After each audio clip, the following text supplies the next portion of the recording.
lonke bazalwane egameni lenkosi yethu uJesu Kristu.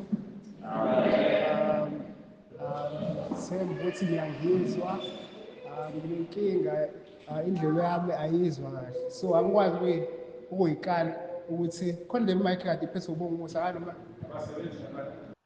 Oh, nathi.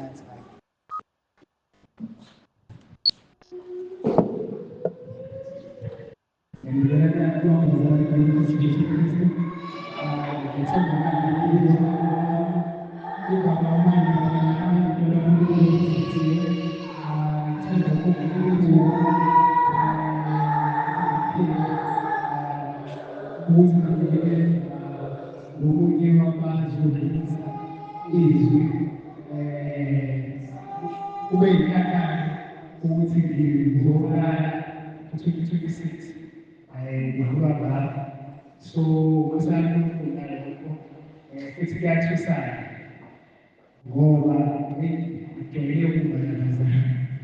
So ngitatazela njengoba ngitatazela nasekhaya kuyaphithizela, khona ushifana nje akulalwa. So ngiyakthemba ukuthi uzokwazi ukuthi angihole kuwo konke lokhu engihlelile. Uthe kwakuphize ngibuze ekuseni ukuthi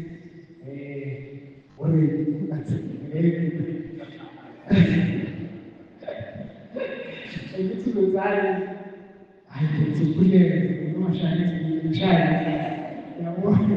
So lokwaphela waphinde futhi kwakuphiza ngilethi kulele ngokuthi awuzokuthi engizenzele namhlanje engizabele ngakukhathaza ekhaya ukuthi heyi ngikunomthidane wey'ngane ngakuzwa nomthidane sisingathemba ukuthi ma-efishini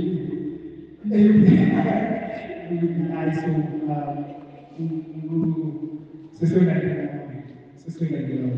So konke lokhu bazalwane kwakho uNkulunkulu ngisengiyintroducile uMandla uNkulunkulu osisiwe opportunity for leadership ukuthi basiphe ithuba nathi sikwazi ukuthi sikwazi ukuthi sidlulise lokho esinako ukuthi i-training bazalwane umuntu ayitholayo ukuthi akwazi ukuthi methole i-opportunity next time akwazi ukuthi hhayi ngangenzi kanje so kwenziwa kanje nanokuthi ngingasabi ngibona khona ukuthi hhayi lapha ngejakethini hhayi ningitshele hhayi ngoba ngitshele ukuthi ngabathi hhayi kanje ukuqala ukuthi nanana kodwa ngangikwakhulana. So hhayi ngiyappreciate ukuthi nginey'khulisi bazalwane. So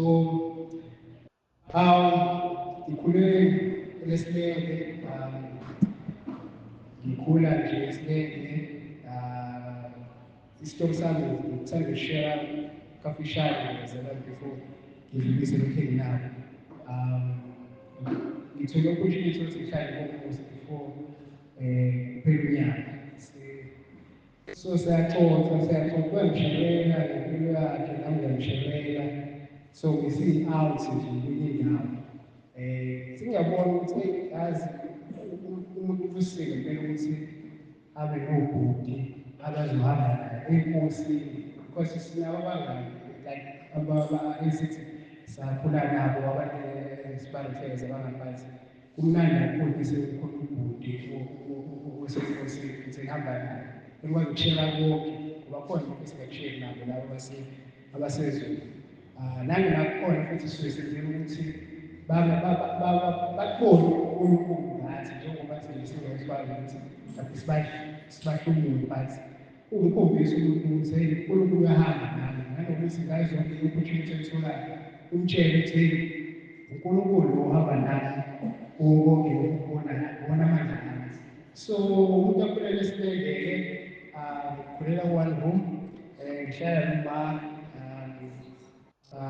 so umama nobaba bafika la e-Harrisburg bezosebenza. So ubaba khona opportunity ukuthi asebenza ngomsifala and ngiyakhumbula ngezinye iy'khathi wayefika eBrazil noma alethu esephuzile esengenamali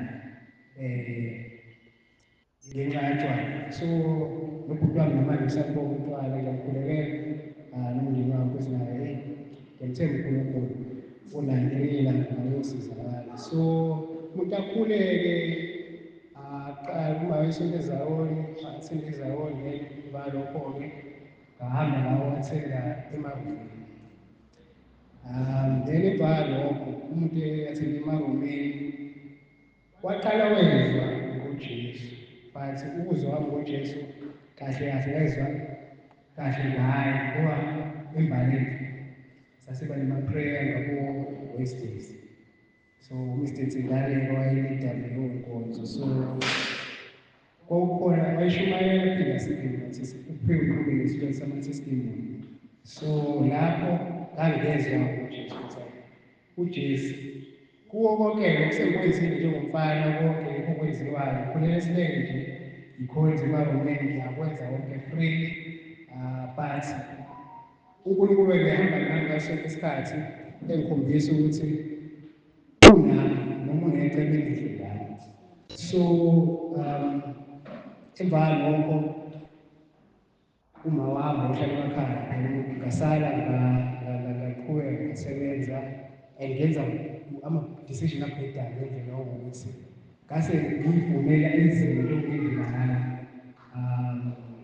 umusa kaNkulunkulu ngisembaleni ama-prayer enziwa, but kuleyo shumayelile ngibona uNkulunkulu uJesu. Ngibona ngizwa nama-testimony kubazalwane, then kwaqala kwakhona leyo ukuthi umuntu ngempela uyamdinga kakhulu uJesu. And then nga-attenda ibandla lama-child nomzala, so kwakungekhona ama-child kwakukhona abadlula eSouth Africa. So lapho into ayishunyayelwe kwakuthiwa sizofundiswa like mysteries about the Bible nje, because into ababeyisho wawubona ukuthi okay ikhona, but la engaqala khona unothisi ukuthi hayi ngempela la lento abayifundisayo iphambili yilaba khona basethi khona uPromise John, and uPromise John lo okhuluma ngayo eBhayibhelini again usechild babesuka naye opportunity ukuthi simbone bathi simbona njani, bathi leyo uyichild mbona virtual. So inkonzo yenziwa la edrobheni angazi. So basebenza babazalwane laba indlela ababengilandela ngayo nendlela ababengifikela ngayo emsebenzini bezongitshela because opportunity enganginawo ukuthi iy'nkonzo zabo zaziba udesi noma ama-Bible study, but ngokusandile ngangena emarumeni sukulale uqhubeka isebe khona. Basi lapho ngingabengayeka kwenzeka bese isikhathi kwakuthi ngingayithaki i-Bible study ngeza bese ngaqhubeka, but there was this one day, it was 20 March, March, lawo amasikopho wayefundisa uTata ukuthi wekuvula incwadi yaDaniel. I think lapho after actually ngifundisiwe ngaleso sifundo leso ngangiphatheke kabi after that. I like always ukubona ukuthi ngiyayilahla and ngabula inhliziyo yaheavy, ngabona ukuthi yazi angikho nje ndawo noJesu, angikho ndawo, impilo yami ngeke ngiqala phansi. So after that angiphindelanga emuva, angiphindanga ngathenga emarumeni, and the following day ngiyakhumbula ngaqopha zonke izinto zami ngazipha abantu, especially ama-CD akade ngijwayele ukuwalalela, ngithanda i-hip-hop, ngayipha abantu abafana ehlala. So nje ngiyambonga kakhulu uNkulunkulu ukuthi uhambe nami kwaziwa la. Namanje usahamba nami, abona ukuhlakanipha kwami nokwenza kwami. So ngizokhuluma nje ngalokho namhlanje ukuthi uNkulunkulu uyahamba nomuntu. Ngixolele angikwazanga ukuprintha ngenxa yokutatazela ngike ngaprintha, kodwa ngaqala phansi Chumayelo emva kokuthi bamthindane eShumayela angazi nokuletha was trying to match ubamthindane into ade iShumayela phansi benginayo into ade ngifisa ukumtshela lawo kukhona nje lento ehlezi ingibuze empilweni noma ngicabanga ukuthi after uNkulunkulu esihambele nabantu kangaka after uNkulunkulu esiveze kangaka kubantu but-still abantu bayahluleka ukulalela ilokho nje ilokho but nakhona angibambeli sakumuntu ngoba ngiyazi ukuthi omubi olusanile eqembu kaNkulunkulu ukuthi abantu bayibheke enkosini so ubamthindane i-foundation wakhuluma ngo-1 Samuel chapter 2 i-praise laphana i-prayer of praise nami ngizozama ukuthi ngingene nami la kade ehamba khona kodwa ngihlale la kade ngikhuluma ngakho so ubamthindane uyaveza ukuthi yeah, we pray and praise characteristics of God. We are there. Then last week, was qualities of God. So, if you had time, you would say,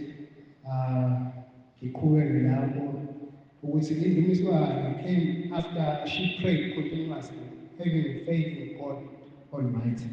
So, lapho naye kade eloye ethembeni enawo ithemba enawo ukukhona ukuthi naye ngelinye ilanga uyoba nomntwana egcineni kuso uyaphendula uNkulunkulu umthandazo wakhe so uPaul lapha ebhaleni ibandla laseThesalonika ukuthi pray without ceasing. This means ukuthi maintaining a constant and conscious connection and conversation with God throughout your day, every day, ukuthi connect noNkulunkulu. That is having prayer each and every day, ukuthi iziphi izinto ozozenza. So, aphinde futhi mebhaleni ibandla lase-Efesu, laphana chapter 6. Athi hlomani izikhali ukuthi arm yourselves, put on the armor of God. Laphana 6:14 kuya ku-17 so asikavumi bazalwane na just nje i-foundation noma i-introduction yalawo engifuna ukukhuluma ngakho ukuthi uNkulunkulu wangakanjani nanokuthi uma ukuthemba uNkulunkulu unayo indlela yakhe yokwenza izinto so laphana sizofunda uMark chapter 10 cela nje oyedwa angivulele kuMark chapter 10.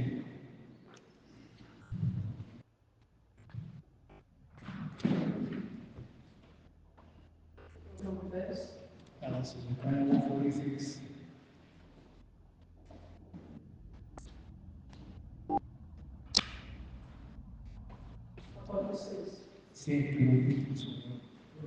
Khona bafika eJeriko. Wathi saphuma eJeriko nabafundi bakhe nesikhulu esikhulu indodana kaThimeni uBhathimeyi isinqindi esiyimpumputhe wayehlezi ngasendleleni. Wathi ukuba ezwe ukuthi nguJesu waseNazaretha waqala ukumemeza ethi, Jesu, indodana kaDavide, ngihawukele. Abaningi bambuza bathi, kathini? Kepha wayikhona wamemeza kakhulu ethi, ndodana kaDavide, ngihawukele. Wayesema uJesu wathi, mbizeni. Bayibiza impumputhe bathi kuyo, yima isibindi usukume. Uyakubiza.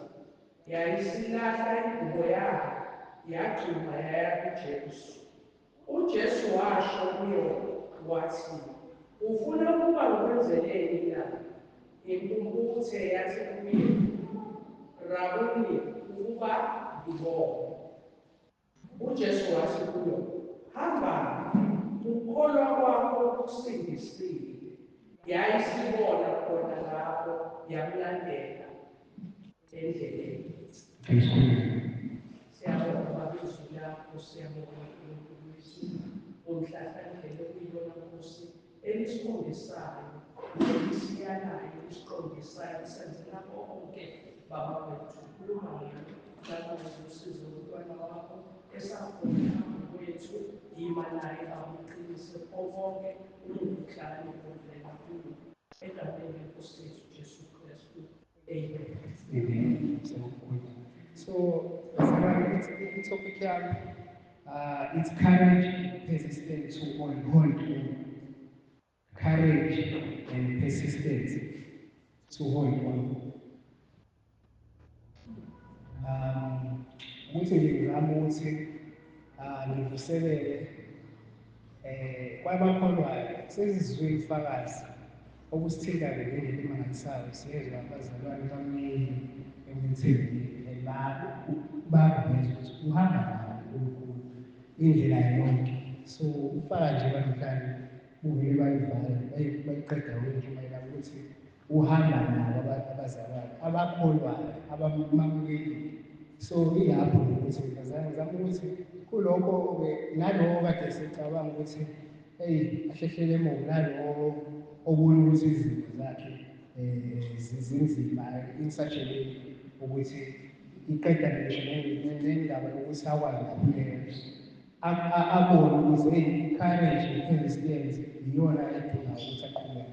So naloyo-ke ukuthi ongazange uJesu noma ungamamukeli une-opportunity naye ukuthi esezwile ubufakazi ezobizwa ukuthi izwi engakuqali kulezwi ehlezi ilizwi ukuthi naye nomnandi abazalwane bahlezi bekhuluma ngawo, naye izwi elifundile, naye izwi esitholayo ukuthi uNkulunkulu uyahamba, uNkulunkulu uyamsiza umuntu endleleni, akamdeli umuntu wakhe, akamshiyi, akamlahli. So ilapho ilapho. So sithanda ukuchaza kakhulu ukuthi i-courage akubona ukuthi kune-absence yokusaba phansi, u-act-a ngokuthemba, ngokuqhubekela uNkulunkulu ukuthi ngey'khathi zonke ukuthi ngoba ngeke izimo ziyafika bazalwane ukuthi zishukumise endleleni, sigcine sibone ukuthi ayisakwazi ngempela ukuhamba nokuthi si-drift back ekukholweni ukuthi uthandele uNkulunkulu.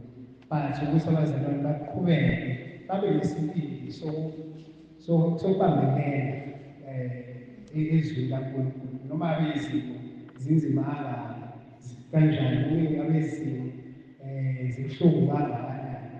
Especially kumnandi ukuthi usizwe abazalwane besho ubufakazi ukuthi uNkulunkulu uhambe nami kwaziwayo. And mina ngithola nje ukugqugquzela ngesibindi nami ukuthi mengizofakaza ukuthi bekungemnandi, bekubuhlungu. Even nami last year ubufakazi bami bengawusho last week ukuthi bekunzima. Last minute usuyabona ukuthi uNkulunkulu angela yiveze. Themba kuyena ngey'khathi zonke ukuthi uzohamba nami, futhi uzoba nami ngaso sonke isikhathi. So bazalwane, siyakhumbula lapha ngizoke ngiqale nje ngizoveza ama-point nje amathathu. Ngithemba uNkulunkulu ukuthi ngiyazenza ukuthi ngiyabhenyeka ngiyadidazela ukuthi uzokwazi ukuthi ngiwadlulise kahle njengokuhlela kwami. So ngizoqala laphana kunokhonjana ku-point number 1 ngiveze lokhu engikuthethile la ukuthi kunabantu baba nalo leli thuba lokuthi bambone uJesu, bambone uNkulunkulu empilweni zabo, and still they are refusing ukuthi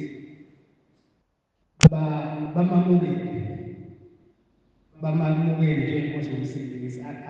Ngingasho ukuthi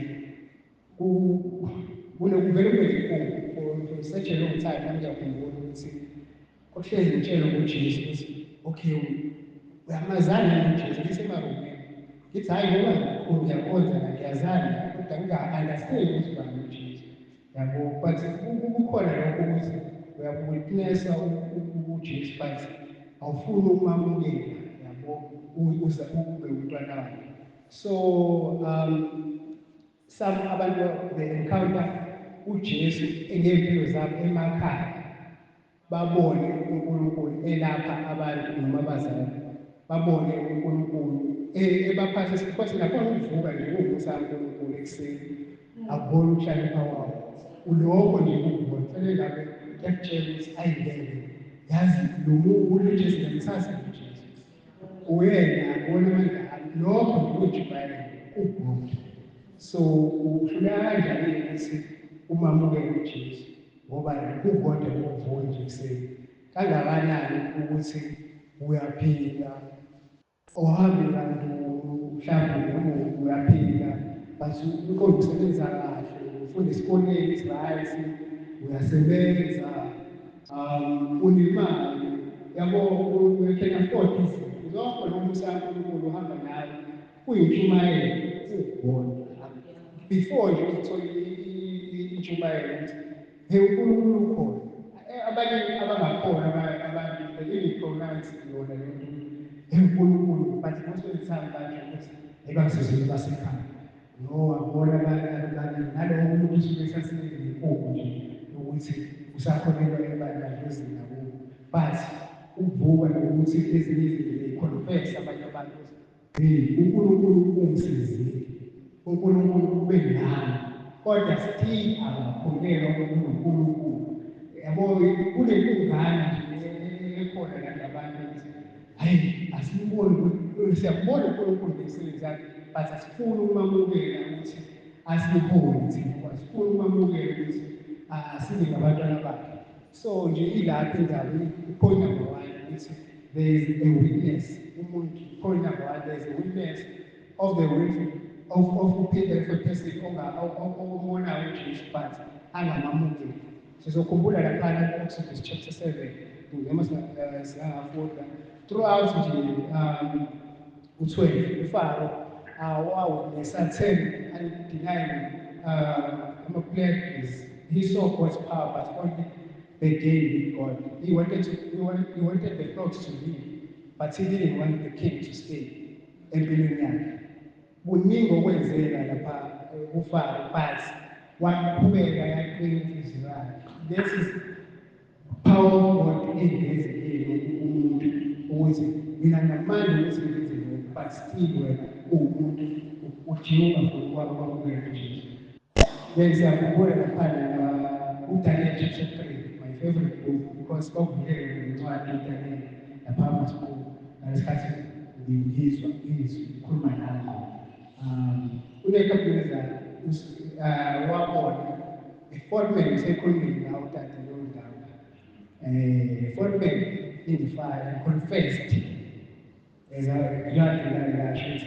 some people will confess, even confess to uNkulunkulu always is man, but still immediately went back to his own pride.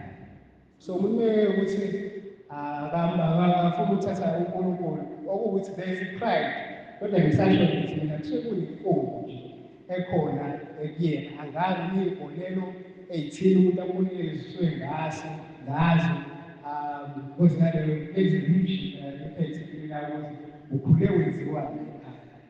Bese-ke usumamukela uJesu empilweni yakho, kusuke kusimakalise kuba yinkinga ngoba like usuzophikisana nento abayikhuliswe ngayo. But siyakhumbula phana ukuthi uNebukadnezar wakhuluma ukuthi uNkulunkulu namandla but azange am-accept.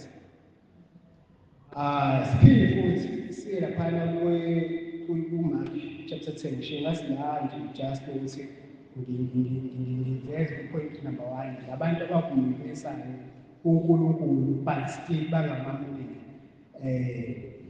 Ukuthi there's a rich young man who stood face to face with God.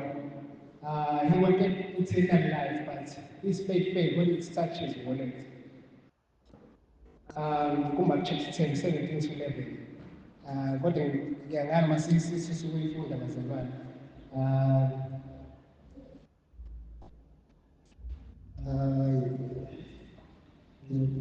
ngicela sifunde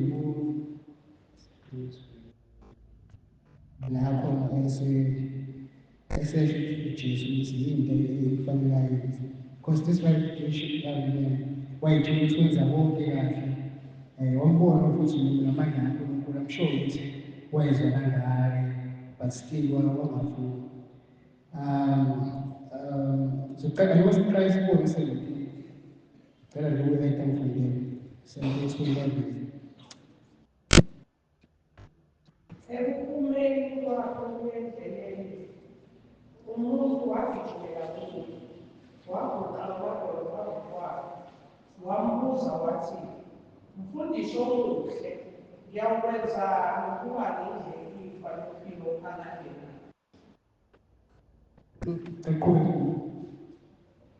ke uJesu wathi kuye ungibizelani ukuthi ngimuhle na ngakho omuhle nguye kuphela uNkulunkulu uyayazi imiyalelo ukuthi ungabulali ungaphili ungekho ungafakazi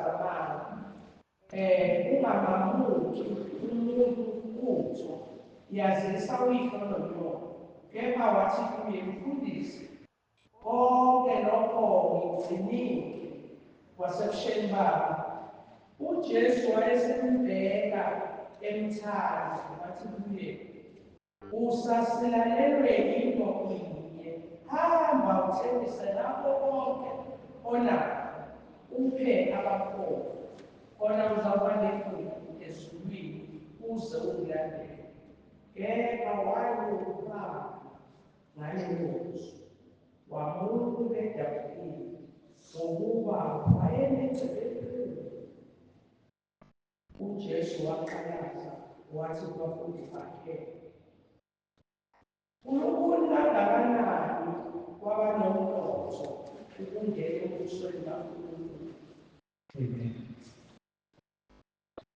kepha abafundi bethuka ngamazwi abo uJesu wabuya waphendula wathi kubo bantwana uNkulunkulu kangakanani wabethemba umnotho ukungena embusweni kaNkulunkulu ululukubikamela indlela yenkunja yosungulo kunokuba onothileyo angene embusweni kaNkulunkulu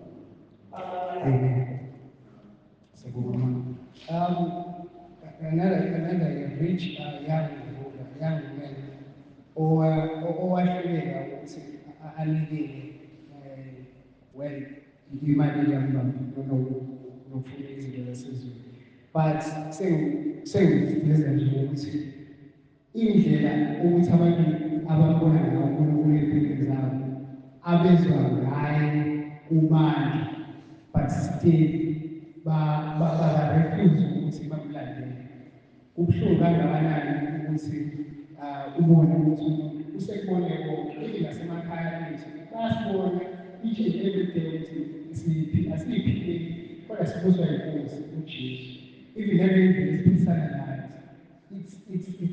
uyinikele usuyinikele ukuthi ngisho umuntu akuhlupha kangakanani nomuntu ungenzakala because yobhuti la oshesha utwana so this week bangifundile ukuthi lokhu ndahlala usezathatha ukudla manje kufanele kuhambe ngithenga kanti ngisenza imali bakwazi ukugibela mese bebe extension so lento le idinga ukuthi noma umuntu uhluleka nawe ukubona ukuthi hayibo yazi indlela engihlupha ngayo mfowethu because i-stress esiza kumina ngezinto ezenzeka kuyena siza kumina and kunami nomndeni wami engisiza uNkulunkulu ukuthi nginakekele but nasi sine-stress asawuzodwa sihamba nomndeni wakhe hhayi ukuthi uyi-stress kodwa lezi zinto ezenzakalayo zenza ukuthi ngibe nomthwalo owenza ukuthi ngibone ukuthi yazi sometimes engathi ngaphandle ngithi ethi ngawo ngivumile impilo yami but angikwazi because ngikuzwa uJesu uphila kimi amen so yileyo nto abantu bakugulisa ukuthi uNkulunkulu ukhona nami ngiyambona ukuthi basithi uyahluleka ukuthi abone uJesu uyahluleka ukuthi ayingiyeke kuJesu, ayingiyabona, ibe confess impilo ephilayo engiyithanda, engiyizwa. Wenza kanjani yabo uhlale impasela ngifisa kanjani lo ngadumbi yabo yasho uNkulunkulu ongisizayo nami hayi ngoba ngiphile. So kunaba witness abonayo uNkulunkulu bathi bahluleke ukubona nomusa nothando ngami. Kodwa baconfess ukuthi ukhulu uNkulunkulu uhamba naye. Point number 2,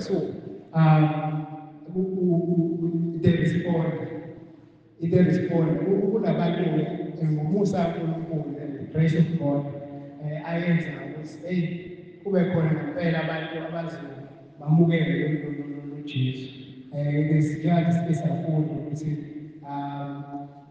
laphana ukuthi uBartimaeus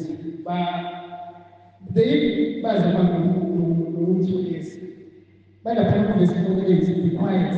Many of the people they hear be quiet because usemzwile uNkulunkulu usemzwile I'm sure because akaboni uzwile ukuthi unomuntu othi uJesu unomuntu ophilisayo unomuntu ohambayo endaweni okungahlangana naye and people athi ezwa lokho kwanakho ukukhona ukuthi nami ngiyafisa ukuthi ngiyazana ngiyafisa ukukhuluma naye uJesu direct which is wonke umuntu have an opportunity ukuthi azobakhona uJesu. Wonke umuntu unethuba because sasifike esiphambanweni wavula indlela ukuthi sikwazi ukuthi sizitshele direct esakubona Old Testament bekuba umpriest ohambayo osishwelezela ukuthi eyibonile bonke abantu basakubona ukuthi abantu bayenza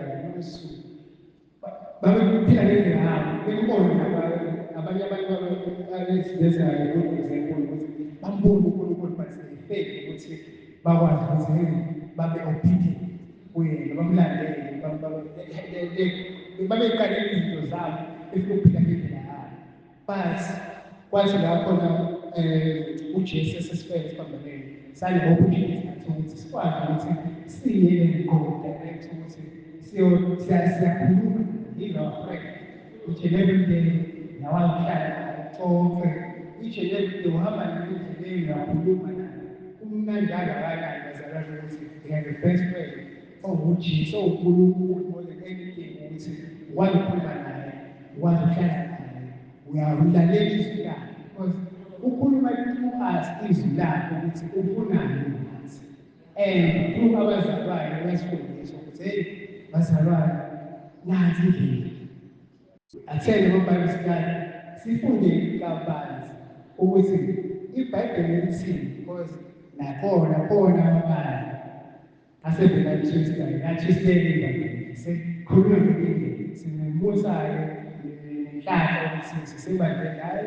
izwi uzothola ingahlule ngehlanganiswe nalutho ingahlule nalutho uyithole ngqo wena uthi onenhlanhla ukuthi ukwazi ukubuza ukuthi hayi la akwazi empilo. So wonke lo musa loyo esenzele uJesu esiphambanweni mkhulu kakhulu. So laphana iresponda yethu example yalezi namhlanje uBartimaeus laphana abantu they shouting I but he only shouted loud, Son of David, have mercy on me. And when Jesus heard him, he stopped and said, tell him to come. Which is something the crowd gathered all around. And in a man, most of the time, even us,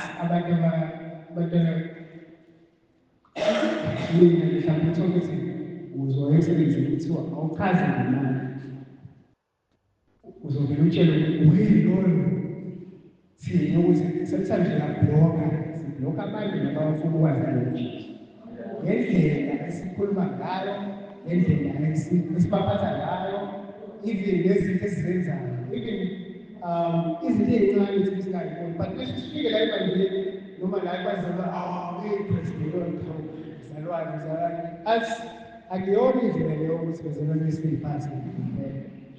Kodwa we have a way ukuthi sinejuice. Kubible study ukuthi stewardship was being time is full of stewardship. Ukuthi ngathi sithunyiwe ngokukhethe ngokuthemba. Ukuthi ngokubona nje emsebenzini they should say lo mntwana kaNkulunkulu kangakanani ukuthi sikhuluma kangakanani izinto zenza. So singagcini nathi siba yisihlobo kubantu esithumele kubona ukuthi sibaphendule uJesu. Sigcine sesibaqhelisa but kuyenzeka bazalwane njengoba kumele siyibamakwapha sibuye enkosini each and every day sixolise including me because sometimes ngiyakufika 15-30 minutes late and it's one of those things like umphathi wami uzazi ukuthi yazi uzubona ukuthi yazi lo asithunyiwe ukuthi azokuvusa ngento esiyenzayo wakwasho even abazalwane bafanele umsebenzini and ngasho iya asisibaluwa ayayenza ngiyabona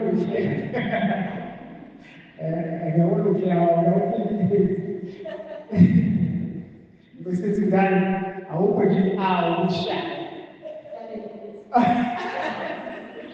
So bazalwane ziningi izinto esizenzayo phela but ngomusa kaNkulunkulu siyesithoba ngempela ukuthi singiveze uNkulunkulu singiveze uJesu lo siyamlandela. I was so touched upon ukuthi what do you want me to do for you? Yabo ukuthi wenze uyahamba ayishiye ezingayithanda izinto ayobhawani because ukuzana anayo futhi there's ufuna ngwenze ileyo after all these things asekwenzeke zona kodwa uyabuza ufuna ngwenze open invitation to each and every one wakhona even nokholwayo because njengashiye ukuthi I'm trying to revive kodwa ngiyezwa bazalwane indlela ufazi abakushoyo bamthemba uJesu bahamba naye and umnandi uhamba nabazalwane wazi they are praying they have a prayer item ngawe umnandi bazalwane ukuba nebandla amen. Kuyintokozo ukuthi uyazi ukuthi ukhona ukhona usizi khona ubaba as is praying for you. So how much more uJesu ezokubuza ukuthi ufuna kwenza yini uthando olumangalisayo ukuthi nayo invitation unowazali uJesu even now who is making it hey we've been struggling in the year 2025 and wangazi ukuthi what up back and ended up taking a decision of moving and but even now Jesus is going to wait in the year 2026 moving forward appealing wow because ukunaliza izinto ezisinazo sometimes i-prayer item ugcina everyday ulokubhala ugcina ukhohlwa ukuthi wakhulekela ugcina ukhohlwa but uNkulunkulu uyindlela yokuphila and isikhathi sakhe and uyamangalisa kakhulu like I remember indaba ye-flex bekuze kube ngathi sisibani ungayibhali almost 2 years and 3 years something like it's been years you pray last Monday call the prayer meeting and so but now that's the stress yabo ukuthi njalo kukhulekela kampanyana kuletha kampanyana engathi iflex esifuna kanti iflex esingalifuna so uhlunga sometimes but amanye prayer items ukuthi singawasuzi futhi ungawatshelaza ungayitshelaza abantu qhubekani nokuphila have faith kuNkulunkulu, we have abazalwane abasithandayo baseNigeria. So nje ungabi ukucindezeleka emqondweni wakho ukuthi yena bekade sikhulelwe, thembela kuyena because he is faithful ngaso sonke isikhathi. And iphuthu lapha yathi I want to see. I want to see.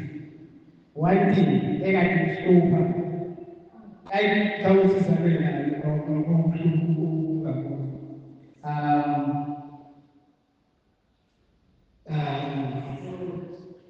So Bible said, I want to sleep. And Jesus said to him, go for your faith has healed you.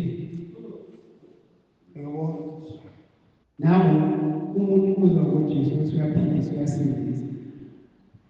Izifo zakho ziyaphiliswa. And wanokholwa. Ebengakholwa kodwa waba nokholwa. Ukuthi usengizwile ukuthi Jesu wenzelayo. Usuzwile ukuthi uJesu waba nabazalwane kangakanani. Each and every day usuzwile imangaliso edlula izinto ezenzakalayo empilweni zethu, but still usanalowo resistance ukuthi angazi sinokuba like lekungu ubuhlungu ngoba ungaba nabazali abakholwayo but wena ungakhoni. And ubuhlungu ukuthi like ithola ama-priorities azalwane ungafanele like ubhuti wami njengoba ephuze.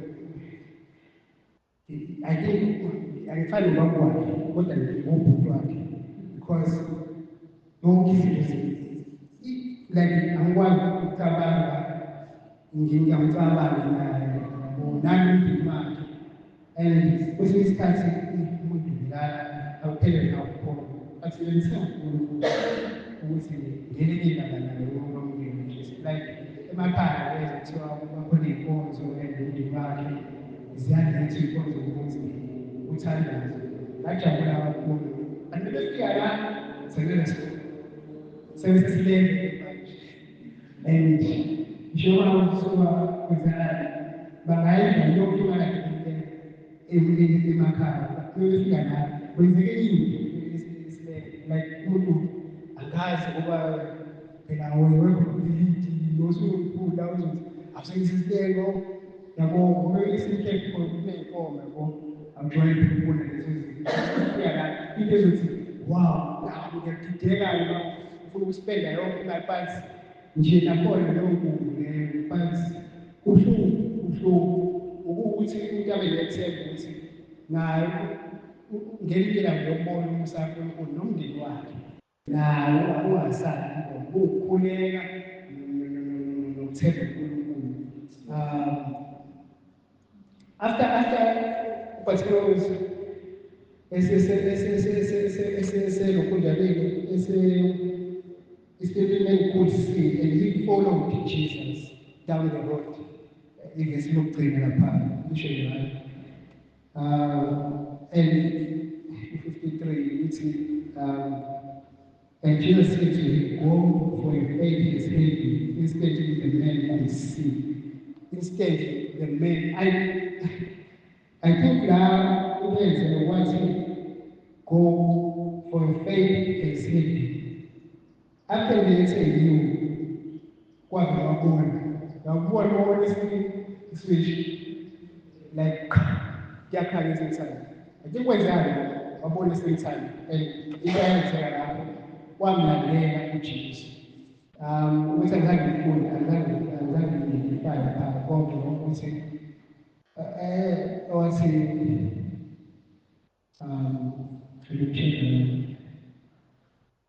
okay uqhubeka ukuthi the power of recognition Bartimaeus was called the Messiah of David, recognizing the Messianic lordship. Ngingaveza ukuthi abanye babona uNkulunkulu, abanye bayaconfessa but still bayahluleka ukuthi bamlandele uJesu njengawo Bartimaeus emva kokuthi uJesu sembonisile. Ngizokuphuma ukugcina esingihlala phansi angazi Kunjani intatheli singovezile igruphu yabantu abangakhona kodwa abambonayo uNkulunkulu akhethe ukuthi ungakhona bakhethe ukuthi phambi ngey'ndlela zabo sengifike yaveza futhi ukuthi nawe umuntu wakhona afike sekubonile uNkulunkulu wamlandela abanye babona ngemangaliso abanye bezwa ngayo ngemangaliso abanye bezwa izwi behleli ngeletendeni or enkonzweni or ekumbini or efundela iBhayibheli like bezwe bayingekele so izima ifana so manje kule kunjani kulo sengibalo i-comparison noma nje ngokusikhathi sami sesibalekile noma singakadlula i-comparison ile comparison asikwazi ukuba-compare because siqale the witness umuntu owazi ukubona then kube khona the respond umuntu owazi ukuresponda-ke ngethi sikubonile lokho aresponde ezweni then sizocombination nje ngencwadi yami 23 verse 39 okokuqala knowing it's important to know knowing is different between aiming and persistent faith clearer than its calendar. Esiphambane la uJesu ungezelele esendlini nazo zonke izophambana esiphambane. The thief who mocked Jesus has had failing faith. He saw Jesus, and I'm sure why he's doing that. Because I was trying to khona when umuntu loyele noma uzifuqa uphile awukwazi ukwenza imali. So this thief mocked Jesus. He saw Jesus' power as a tool. If you are the Christ, save yourself and us. He wanted a rescue, not a redeemer. His faith failed because it was rooted in his own immediate survival. And I will always tell you, the take about being every power every power who believe in self who believe so the people can Luke chapter same book, 23 verse 43. The thief who was repentant, the thief who had a persistent faith, this man was dying, he had no future, no time to do good works, and was watching Jesus die. Yet he saw the king through the blood and the nails. He said, remember me when you come to your king. This is the people of persistence. Who will say, cause like the call the imbalance ucela ukukhumbula ukuthi remember when comes to your kingdom. Lo faith lokholwa lokho ukuthi soba nabele in our last moments empilweni ukuthi sizoba nayo lokholwa noma ngabe sekuthiwa abanye abantu abayiboni ukuthi le izokwenza. Because siyakholwa but sometimes ukholwa nathi singakholwa mhlawumbe sometimes uzitshela umuntu ongakholwa uJesu uhamba naye mukhulu ngimbonile kuye but still nathi besikholwa uJesu ungakanani kuyo so bazalwane njenge-persistent faith eyaba khona kule iseleni sesibili owathi this is the people of the persistent trusting God's goodness while everything else is screaming faith. Noma ngabe abantu sebethini kodwa but ube nabo ukhona lokhu okuzokumangaza abantu badide ukuthi yazi for so much time umzalwane uyahamba but asimboni mhlawumbe abantu abasezweni baqhathanisa ukukholwa nezinto eziphathekayo mhlawumbe uthola umsebenzi kade nawufuna umsebenzi phansi okunye wengathi uyakholwa kodwa unawo umsebenzi yabo so lezo zinto lezo siqhubekele sibe nalokukholwa bazalwane ukuthi uNkulunkulu uyahamba nomuntu uNkulunkulu unesikhathi sakhe nomuntu wakhe noma ngabe kwenzakalani noma ngabe izimo zikanjani noma ngabe abantu bathini kodwa sikuthembe uNkulunkulu sekucela ukwenza i-conclusion bazalwane ngibhalile nje ukuthi uma uzotatazelayo ugcina usungawanawo noyibeka ufuna ukuyisho but ngethemba bazalwane bayizwa ukuthi okhona people who are awareness, people who are abantu oyinakhopheli ngabantu lapho. There are people who abazogcina bebamukele uNkulunkulu sicontinue ukuthi nakhona sibatshele ngoJesu. Singagcini ukuthi kade ngitshela siqhubeke sibatshele uNkulunkulu ngesikhathi sakhe ngendlela yakhe nomuntu wakhe. Invitation sometimes umuntu abanye banjengobaba like bazokucela izinto even nabo bakhona ishock abantu abangakhona bakhulile nabantu abangakhona bakhulele ekhathini ezini even esigebengu siyakhuleka sizokhulukula like there's this faith esinayo umuntu uyazisho ukuthi ungowaNkulunkulu but izimo ezisarawundayo nempilo isishifte back endleleni ukuthi wena ungowaNkulunkulu umuntu waNkulunkulu kunjani but sinendlela omuni oholisana kanye nenhloko kaNkulunkulu ehlezi naye efuna naye ukuthola ibandla lakhe. Ngizobala lapho bengivalile I think of Isaiah 46:6 ukuthi mzalwane okholwayo kungangezi ubewayisho isikhathi ukuthi mzalwane ayesukuyedwa yangulela bazalwane sihlala phansi ukuthi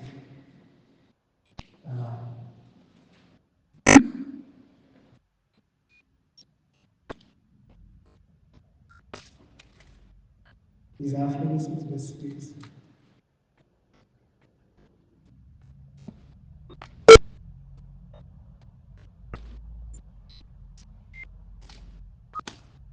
Isaiah 46:6. Abathunula igolide abathunula what? Isaiah 46:6 yes. Shuthi mina ukubhalela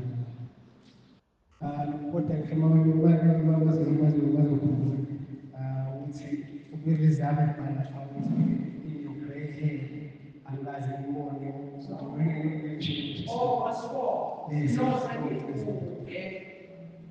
Nginguye, yebo noze ngibe izikhulu.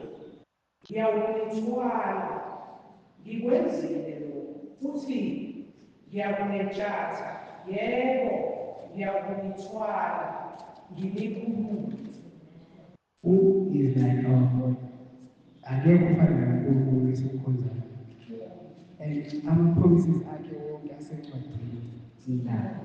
And if we fail to believe, but if we fail to read the Bible, if we fail to have faith in the Bible, to gain over confidence ekhathini ezini.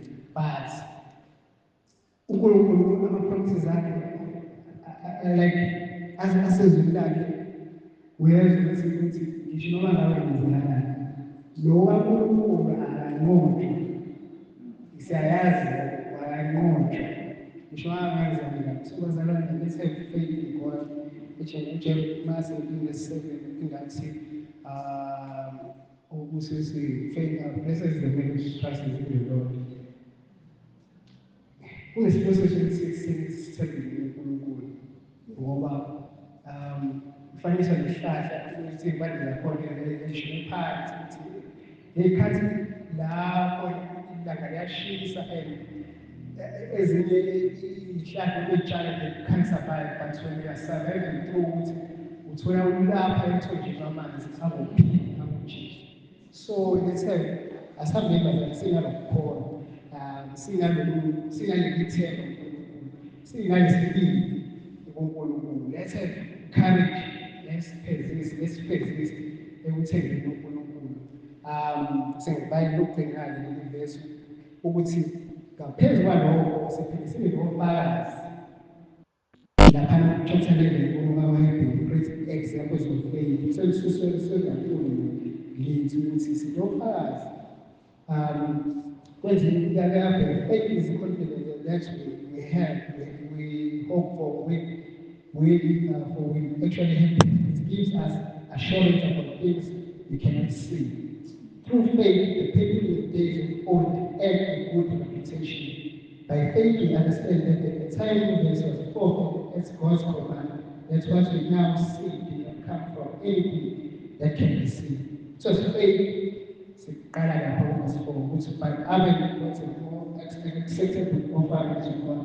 Kwehle ukuthi laba abantu ababakholwa bahlale kukhulwini babazi ukuthi uNkulunkulu uyahamba abayi-example ukuthi sesinayo nalolu fakazi abangaka abasho ukuthi esibaziyo esizwa ngabe eBhayibhelini kodwa phela futhi sikwelibhekhe ezweni izalwane and one thing kubuhlungu ukubona izalwane like thulisa ubone izalwane wabona and then another people back out ungathanda nefinishi yibandla but seliyibandla lawo liso khona manje khona izinto obonayo khona ukuthi eyikwazi wakudilisa umzalwane ekade sezwile uJesu osindisayo ekade sezwile wabona ngabazalwane ukuthi uJesu uyahamba nomuntu wabona ukuthi uJesu uyaphileka uJesu and abona inhlanhla noma like azenze umusa wakhe like isitori sami like kuyibhilini ubana ukuthi ngibuyele like lishaya nomusa ongaka uNkulunkulu ehamba nami ngaso sonke isikhathi kuthi namhlanje ngime phambi kwabazalwane ngiyalipha izwi use uNkulunkulu uyahamba nami ngikuthi izinkulu yabo so each and every one abazalwane okhona kuyikulu ezinkulu ukuthi uma ngihambe utata everyone unabufakazi ukuthi ngihamba uNkulunkulu. So lokho nje ukubhodozakala akusigqugquzela akusi-encourage ukuthi siqhubeke simkhonze. Amen. Ngicela uzolima isikhuleko.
ukuthi inkosi ngiyena nomusa empilweni.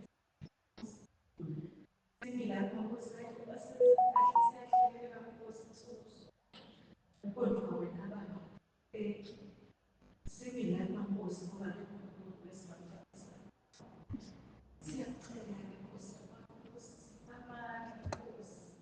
Unyaka usaqala Nkosi impilo zethu zonke Nkosi. Ukuthi senze intando yakho Baba. Sibekele Nkosi umsebenzi omkhulu ukuthi sikhombise abantu Nkosi yami ukuthi wena ba-experience Nkosi yami uNkulunkulu uMthimba Jehova. Siyacela-ke Baba ukuthi sisize Nkosi sisuse bonke ama-distractions sifune Nkosi yami izulu. Unyaka uqala Nkosi yami amehlo ethu Nkosi yami abheke kuwe. Kuningi Nkosi engiyabithizela. Father, we just want to remember that you are God. Silence the noise, Lord, and let us focus on you. You keep running after us, Lord. So, Lord, we just thank you. We pray for those